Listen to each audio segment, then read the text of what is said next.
রাতের বেলায় মা কেটেছিল সজনে আলুর তরকারি, আর এখানে পটল ছিল আর একটু পেঁয়াজ কেটেছিলাম, বললো যে তাদেরই বসিয়ে দিতে। আর আমার তো প্রচণ্ড খিদে পেয়ে গিয়েছিল।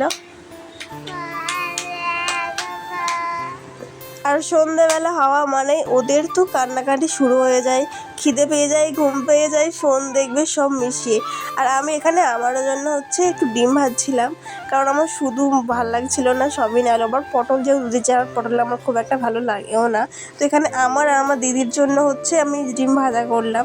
আর এখানে দেখো অলরেডি মশলা কষিয়ে নিয়েছি। আর এরপর হবে রুটি। আর যেহেতু এখন দিদিরা আছে, তাই এখন অনেকগুলো রুটি হচ্ছিলো। প্রথমে তো আমি রুটি করছিলাম, তারপরে মা বললো তুই যা গপুদেরকে শুইয়ে দিয়ে আয়। তো এখানে আমি কিছু রুটি করে তারপরেই চলে গেলাম গপুদের কাছে শয়ন দেওয়ার জন্য। তো এখানে দেখো বাবুদের এখানে শয়ন দিয়ে দিয়েছি। আর রাতে আমার বর এনেছিল চাউমিন, তো সব কিছু মিলিয়ে খেয়ে নিয়েছি।